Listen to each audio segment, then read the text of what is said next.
Hi everyone, my name is Cathy Wilander and currently I'm the head of the Delta-Richmond chapter out here in BC.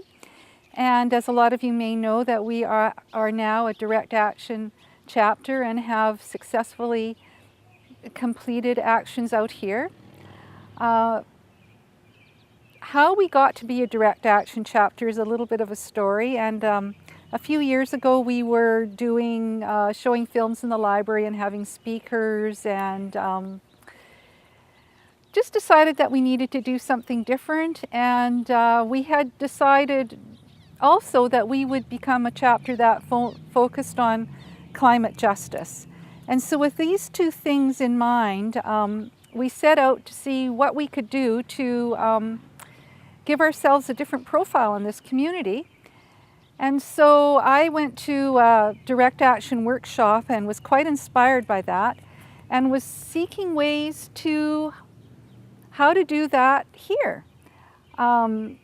We went to different groups, we went to different meetings, but the big breakthrough was, first off, we partnered up with a group called Gateway Sucks and did some stuff around the Olympics, and it turned out so well, we decided to maybe look at doing more.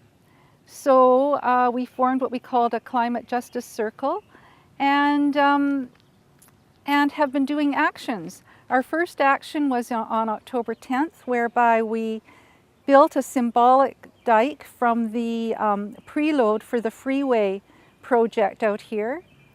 And this was pretty successful. We then got some more sand, went down to downtown Vancouver in December, and Sandbag closed the offices of the provincial cabinet. So that was good. So then we decided there was even more to do. So the freeway issue is quite a big issue in our community. We consider it a climate crime, and we actually want to stop the construction of this freeway. So we decided we needed to do an occupation.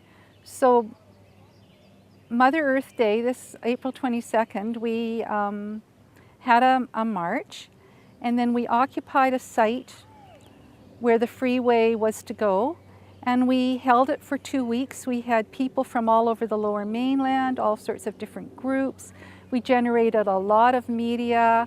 We were the top story several nights. We held the count for 2 weeks, and at the end of 2 weeks we were threatened with a possible injunction.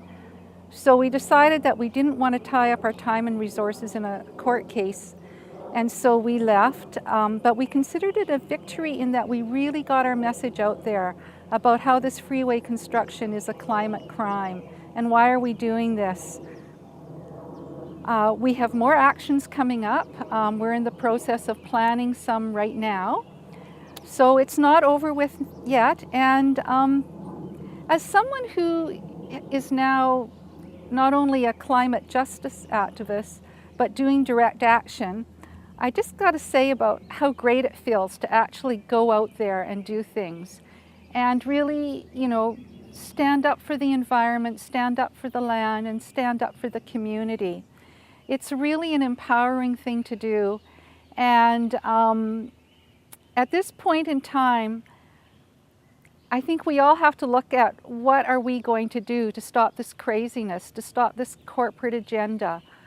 That's kind of the focus that we look at how we plan our actions from now on, that we're living in a time in history that doesn't make a lot of sense, and so we've got to try and do things to bring attention, wake people up, and stop the craziness.